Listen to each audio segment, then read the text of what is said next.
ערב טוב, אנחנו חייבים תמיד לזכור את חיילינו, בנינו היקרים שנמצאים בהגנת העם והארץ, מקדשים שם שמיים, ולכן הלימוד שלנו יהיה להצלחתם, לרפואת הפצועים, להחזרת השבויים ולנשמת כל הנופלים בעד עמנו, בעד ארצנו, שתהיה נפשה צרורה בצרור החיים.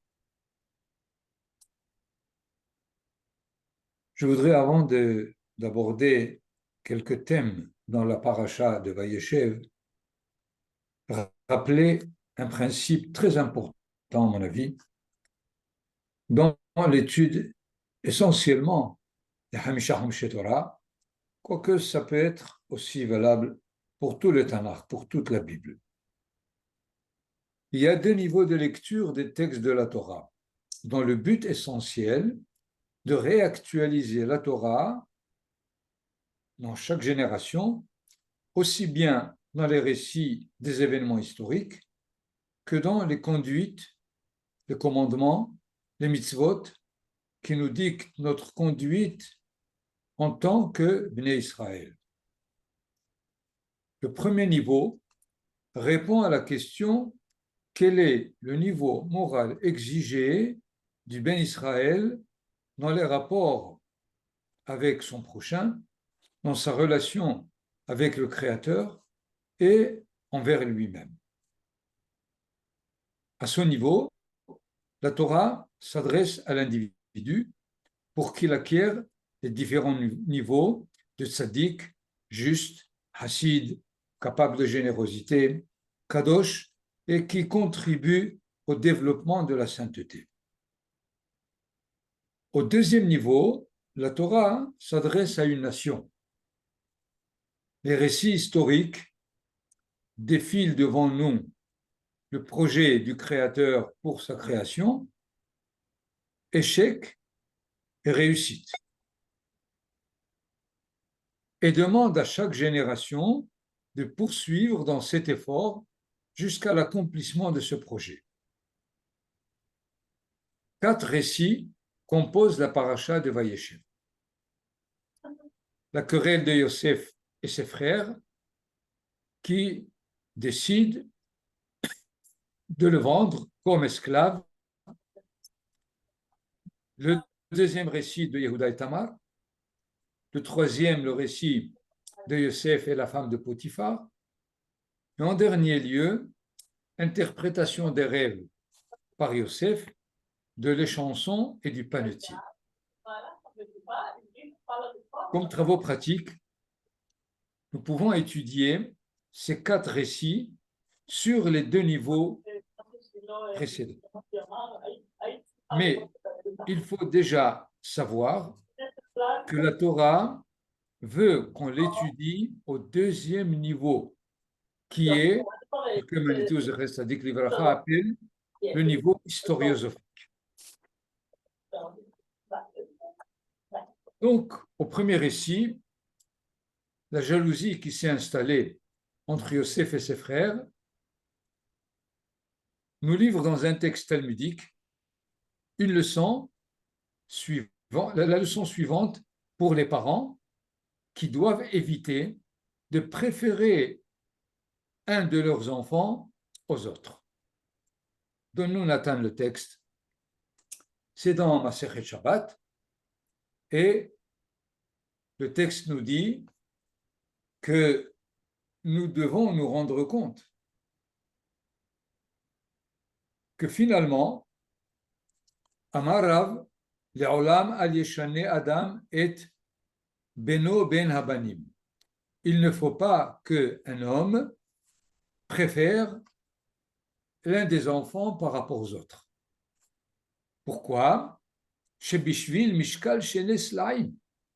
À cause de la valeur de cette tunique que Yaakov Avinu a donnée à Yosef de plus que ses frères, Nitkan Ubo Ehav, ses frères l'ont jalousé, Venit Galgel Adavar, et finalement, d'un événement à l'autre, Yaredu Avotenu le Mitzrayim. Nos ancêtres sont descendus en Égypte. C'est-à-dire, il y a là une leçon qui s'adresse à chaque parent, à l'individu, au chef de famille qui doit faire attention. Et donc, nous voyons que les Hachamim n'hésitent pas de tirer des messages personnels du récit lui-même de la Torah. Évidemment, il y a d'autres messages et enseignements multiples dans le récit de la jalousie des frères de Yosef, mais essayons de l'étudier maintenant au deuxième niveau. D'abord, nous savons que les 12 tribus prolongent les engendrements qui ont déjà commencé avec les patriarches.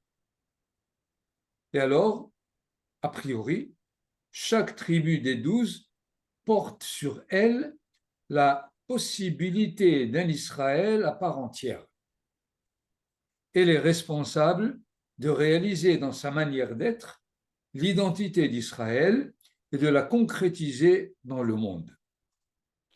Mais dans sa différence par rapport aux autres tribus, elle risque de rentrer en rivalité. Elle est là l'épreuve de chaque tribu, je dirais aujourd'hui, de chaque communauté. Va-t-elle enrichir la vocation d'Israël ou va-t-elle rentrer en compétition avec elle? Lisons maintenant le texte à la lumière de cette introduction. Dans la différence entre les tribus apparaissent deux tendances opposées, celle de Yosef et celle de Yehuda. Disons d'abord en quoi ils poursuivent le même but et où est leur malentendu. Sauver l'humanité de son état d'immoralité et de servitude, c'est le but commun. Où finalement commence le désaccord.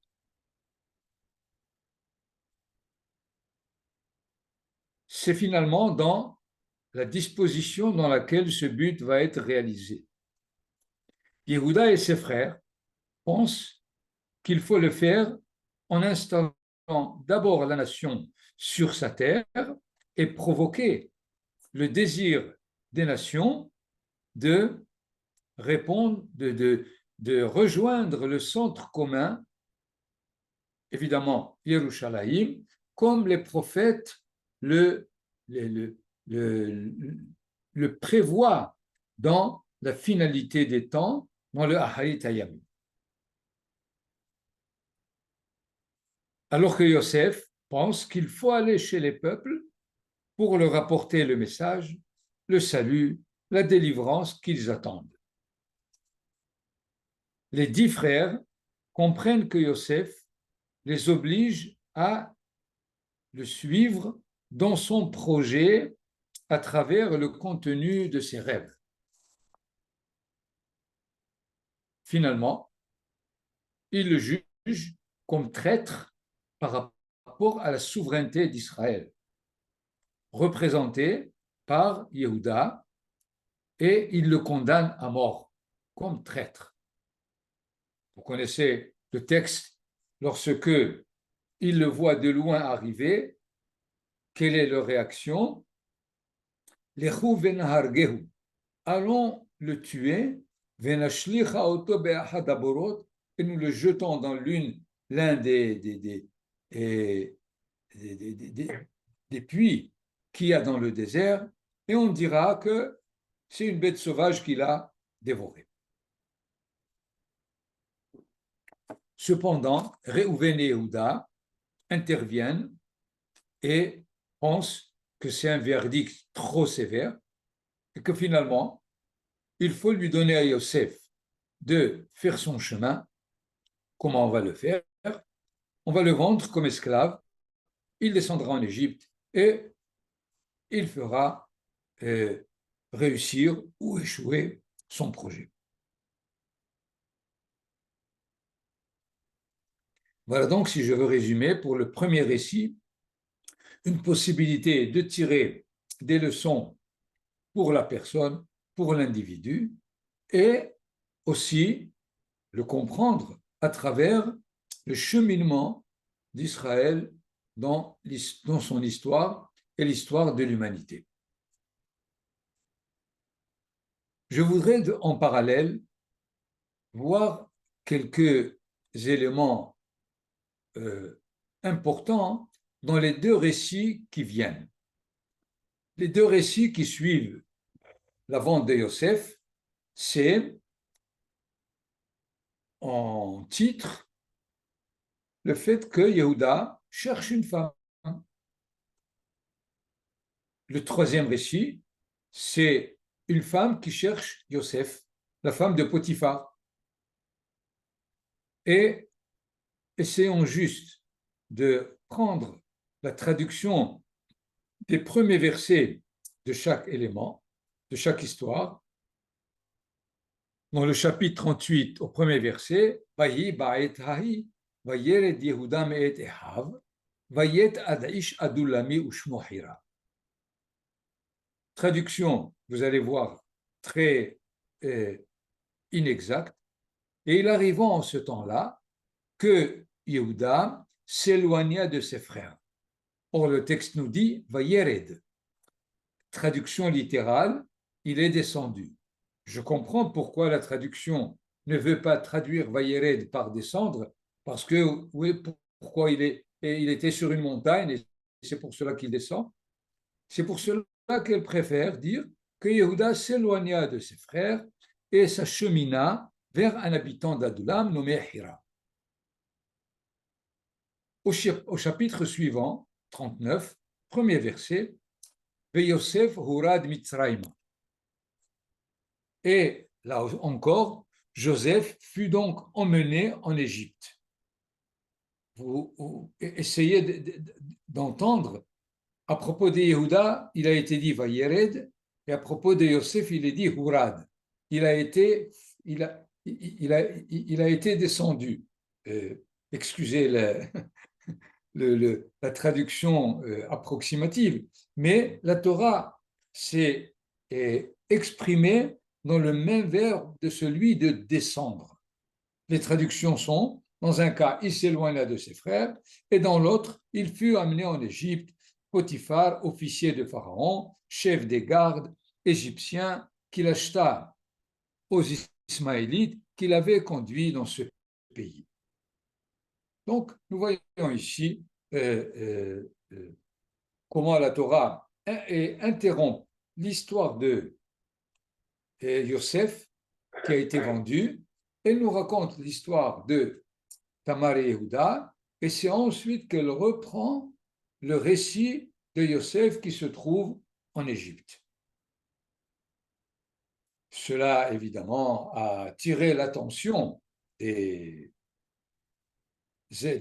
commentateurs, et le premier, évidemment, Rashi, qui est maintenant dans le texte, Yosef Hurad, Hoser La'inyan Rishon, il revient au premier sujet, c'est-à-dire au premier récit, et là, chez Ifsik Bo, il a interrompu pour nous raconter l'histoire de Yehuda et Tamar, et d'Elismoch Yeridato shel Yehuda, pour juxtaposer, joindre la descente de Yehuda, l'imchirato shel Yosef, à la vente de Yosef.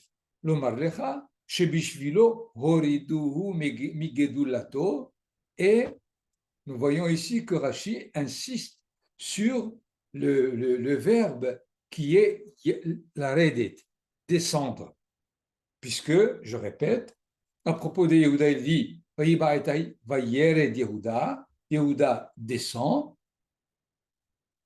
et Yosef Hurad, et Yosef a été aussi descendu en Égypte. Mais ce que nous dit Rashi là, c'est que cette descente, elle n'est pas une descente physique. Elle est une descente de, euh, de niveau.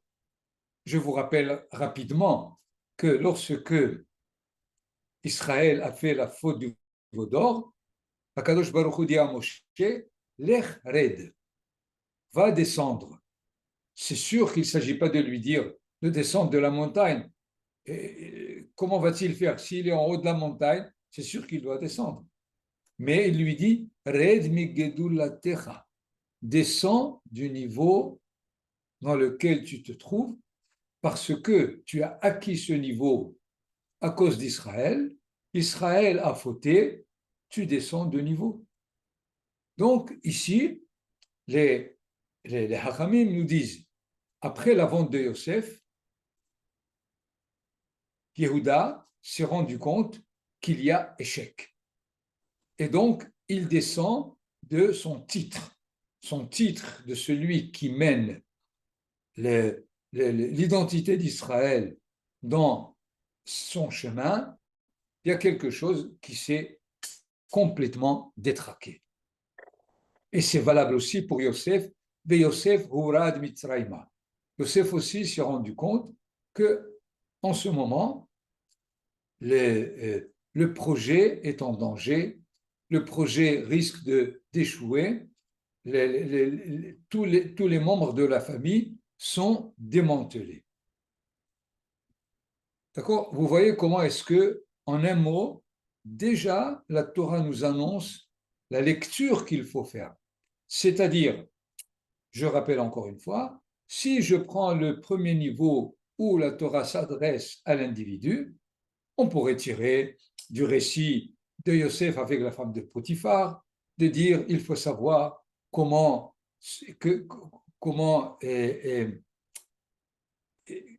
être capable de dominer ses tentations. La femme de Potiphar a tenté Yosef. Yosef, il a maintenant probablement l'âge de 18 ans, de 19 ans, et donc il faut étudier combien c'est un modèle pour avoir tenu contre la femme de Potiphar.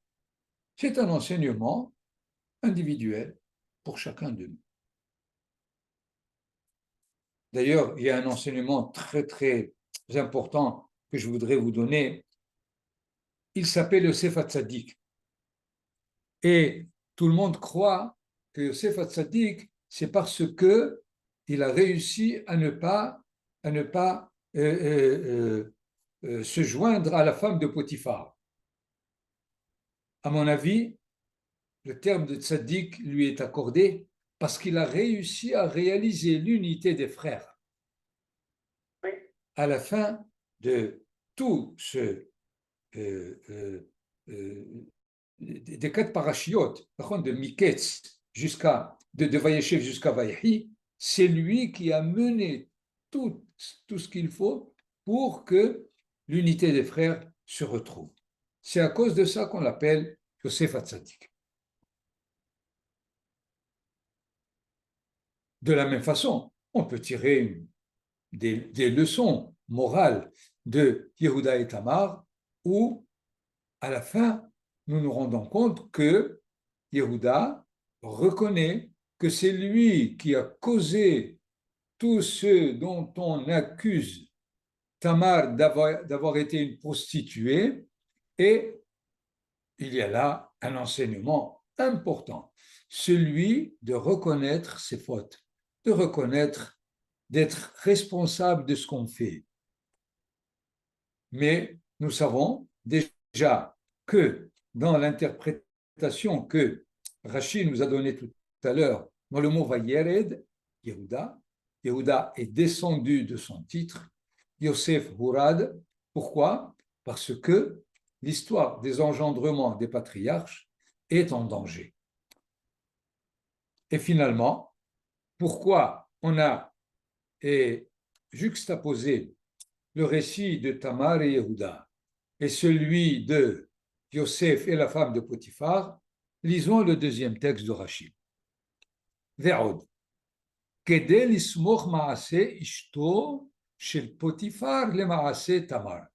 C'est-à-dire, a priori, on aurait dû continuer avec la vente de Yosef et le récit de Yosef et de Potiphar, et ensuite accorder le récit de Yehuda.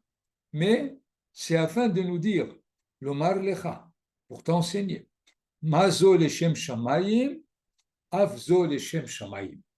De la même façon que Tamar a eu comme intention tout ce qu'elle a fait, les Shem Shamayim, c'est-à-dire dans l'absence de tout intérêt personnel et de vouloir à ce que les engendrements puissent évoluer pour que le Mashiach, la finalité des temps, soit réussie. De la même façon, la femme de Potiphar a fait les Shem Shamayim. Qu'est-ce que c'est les Shem Shamayim? La femme de Potiphar ne voulait pas Yosef pour son besoin personnel, son intérêt, pour pouvoir jouir de la relation avec Yosef. Rappelez-vous que dans la première interprétation, c'est de ça dont on peut accuser la femme de Potiphar. Mais ici, le texte nous dit, pas du tout. La femme de Potiphar n'a pas agi pour son propre intérêt. Pour quel intérêt? Quel est l'Echem Shamaïm? Nous avons compris le l'Echem Shamaïm de Tamar. Qu'est-ce qui s'est passé avec Tamar? Yehuda cherche à prendre femme. C'est le début du récit. A priori, de quoi il s'agit? Certainement que ses frères aussi ont cherché à se marier pour pouvoir prolonger les engendrements d'Israël. D'ailleurs, il y a deux avis dans le Midrash. Il y a ceux qui disent chacun des tribus, chacun des 12 fils de Yaakov est né sa jumelle. Et il s'est marié avec sa jumelle. C'est ce qui s'est passé avec Caïn et Hevel. Vous le savez. Caïn et Hevel, c'était les deux frères, les deux fils de Adam et Hava. Ils devaient se marier, mais il n'y a pas de femme. Le texte nous dit que des jumelles sont nées avec Caïn et Hevel et c'était leur femme. De la même façon, étant donné que le Cananéen était interdite selon cet avis, avec qui ils se sont mariés? Avec des Cananéens.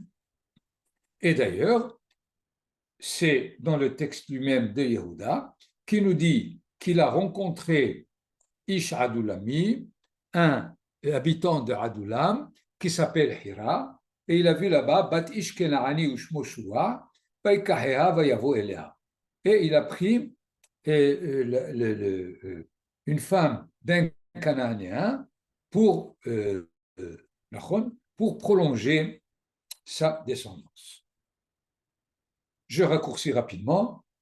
3 fils, le premier Er, le deuxième Onan, le deuxième Shelah, le troisième Shelah, et il a essayé de trouver femme pour ces 3. Alors, pour le premier, il a trouvé Tamar. Tamar était, selon le texte, la fille de Shem. Shem était l'un des 3 fils de Noah. Mais le premier fils, qui est Er de Yehuda, n'a pas voulu donner suite à cette relation et il est mort. Alors, il a proposé Tamar au deuxième. Le deuxième a agi de la même façon et aussi il est mort. Alors Yehuda craignait que Tamar, c'est une femme qui annule ses proposés et il n'a pas voulu le donner à Shelah. Tamar se retrouve finalement dans une impasse. Et c'est pour cela qu'elle fait tout ce qu'elle fait pour que Yehuda puisse la prendre comme femme. Elle s'est enveloppée, elle s'est déguisée en prostituée connaissez l'histoire rapidement.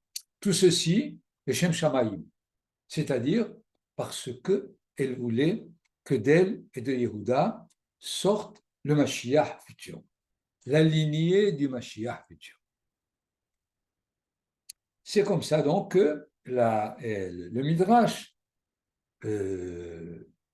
comprend l'histoire de Tamar et Yehuda. Et il faut évidemment lire verset par verset pour dégager l'acte tellement fondamental que Tamar ose et prend l'initiative, l'Eshem Shamayim, c'est-à-dire faire à ce que la lignée de Yehuda puisse réussir.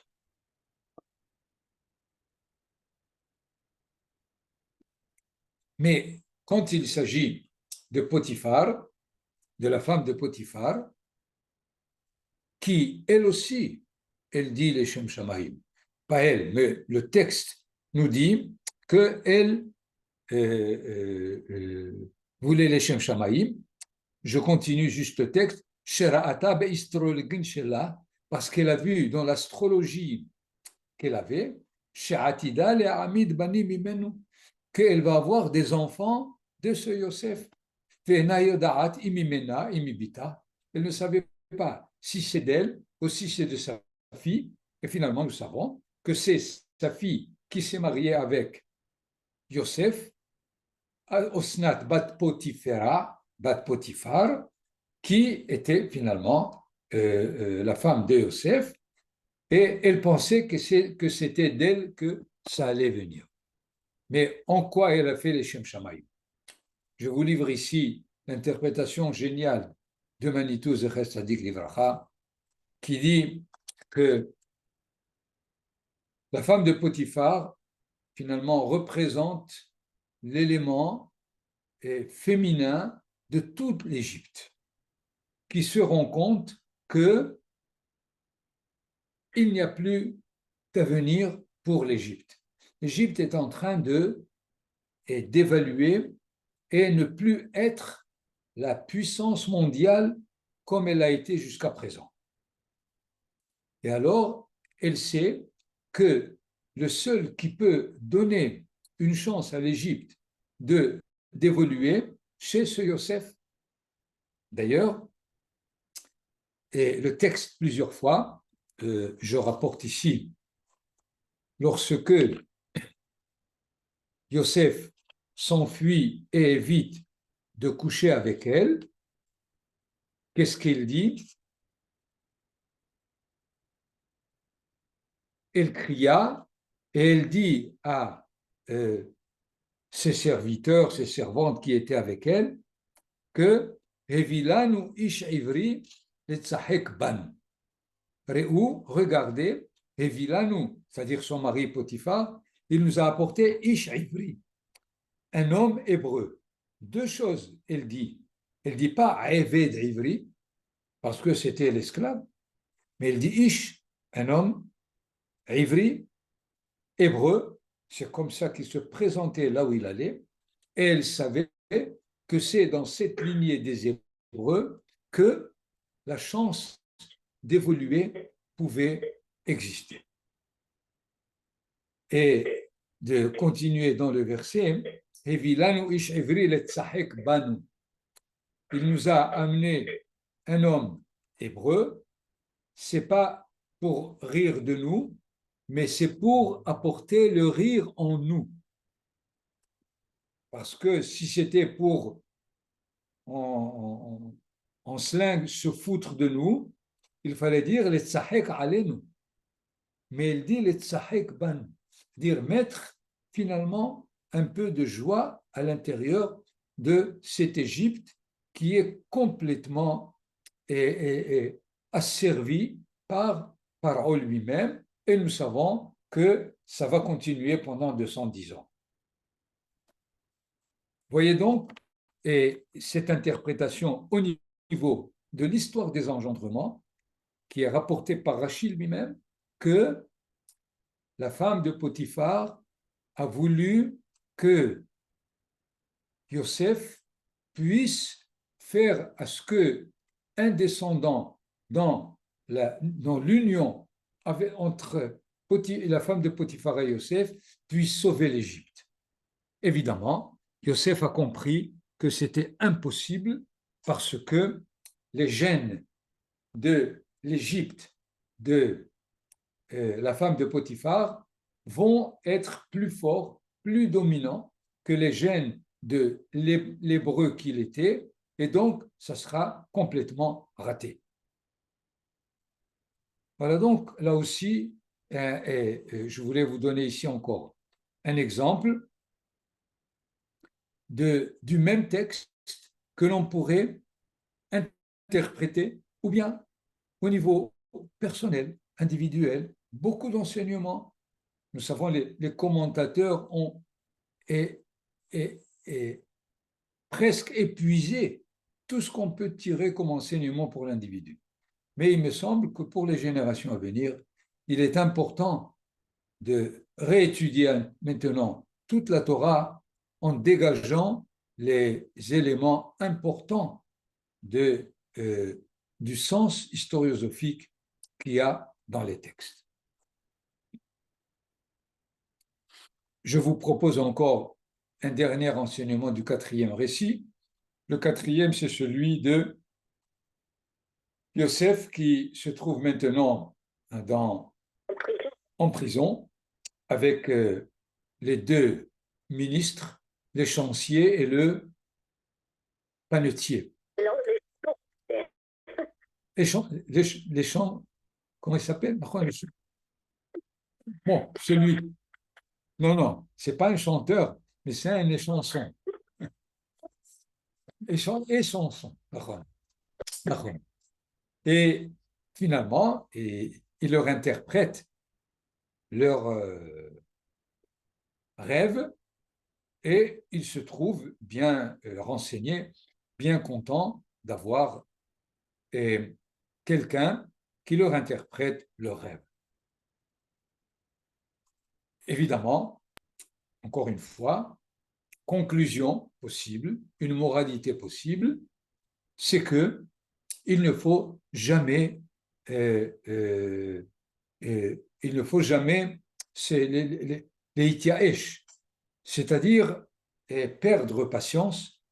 Regardez combien Yosef Hatzadik, il a presque pendant 10 ans, 13 ans exactement, dans les difficultés d'un puits à l'autre, d'une difficulté à l'autre.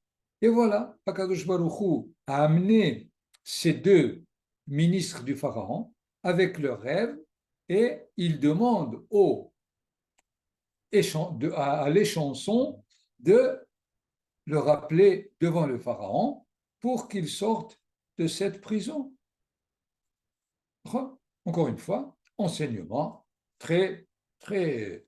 il est à discuter, les Hachamim disent comment ça se fait que Yosef Hatzadik demande à un Égyptien de venir à son secours au lieu de laisser que son secours soit totalement entre les mains de la providence divine. Et donc, il y a à discuter, évidemment, au niveau de cet enseignement. Mais, Nathan, si tu peux nous donner le dernier texte, et nous voilà avec un midrash qui nous remet encore sur les pistes de l'interprétation historiosophique. Pourquoi? Nathan, tu nous donnes? Bien, si tu n'es pas là, nous allons essayer dans le texte lui-même. Donc, Sarah Mashkim raconte son rêve et il dit, voilà, dans mon rêve, une vigne se trouve devant moi. Et dans la vigne, 3 branches qui ont fleuri, qui ont donné des bourgeons et même des raisins bien mûrs ont apparu. Vekos par obiadi, et je tenais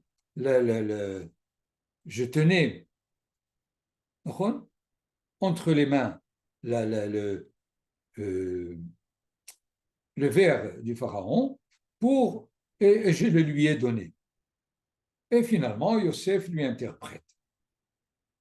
Je vous lis ici un midrash très important. Il s'appelle Saramashkim Veinegefen Lefanai. Saramashkim dit, voilà une vie devant moi. Qui c'est? C'est Israël. Uba Gefen Shelosha Sarigim, et dans la et dans cette Ouais, vie, d'arabe, je trois n'entends pampres, plus rien. c'est Moshe, Aaron et Myriam, les trois qui vont délivrer. Veike Porahat, et elle est en train de se couvrir de fleurs, c'est Apreha Ifreha Geulatam chez l'Israël. C'est le début du salut, de la délivrance d'Israël. Aletanitza, Geulatam chez l'Israël. Si elle a bourgeonné, c'est que les bourgeons de la délivrance sont arrivés. Ifshilo Ashkelotea Anavim, il y a même des grappes qui mûrissent leurs raisins. Anavim chez Yenitsu Miyad Bashlu et Vekos Paro Biadi. Et que nous dit le texte ici? Mikan Kav'o Hachamim Arba Kosot Lel Pesach. C'est de ce texte que les Hachamim ont fixé les 4 coupes de vin. Parce qu'effectivement, dans le récit, il y a 4 fois le mot kos, 4 fois le mot coupe. Vekos Paro Biadi. וישחט אותם אל כוס פרעה, ויתן את הכוס על כף פרעה, et il lui dit, Yosef, בעוד שלושת ימים, ונתת כוס פרעה, 4 fois cause, donc c'est les 4 coupes de vin. C'est-à-dire finalement, le texte nous dit, il n'y a pas ici le récit de 2 ministres du Pharaon avec Yosef qui leur donne l'interprétation pour eux, mais à la limite, le texte nous dit c'est le rêve qui est adressé à Yosef lui-même. C'est-à-dire, eux, ils rêvent pour lui dans l'interprétation qu'il veut, que l'interprétation des rêves, c'est finalement la délivrance d'Israël. Yosef, alors qu'il est maintenant dans la prison, il voit que les rêves de les chansons lui annoncent le salut, la délivrance finale. Alors, une fois, quelqu'un m'a dit, mais alors, où est le 5e vers? Toi, tu vois toujours le 5e vers, où est-ce qu'il est? Ah, je lui ai dit, tu n'as pas lu tout le texte, puisque Vayhi Bayom Hashelishi, Yom Huledet Paro, le jour de l'anniversaire du pharaon, il a fait un mishté, et il a rappelé aussi bien Sarah Mashkim et Sarah Ophim, les 2 ministres qui étaient là.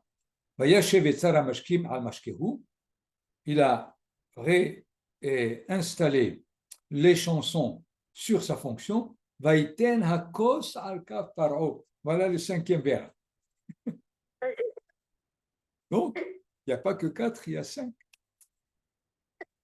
Voilà, donc, dans les 4 récits, rapidement, j'ai essayé de nous donner l'idée des 2 niveaux. On pourrait lire tout le texte au niveau individuel, personnel, et tirer des enseignements de grande valeur, mais il faut surtout, je crois, pouvoir le lire au niveau historiosophique, au niveau de l'histoire d'Israël, pour savoir à quelle étape nous sommes et où est-ce qu'on peut continuer. Kulechem Baruch.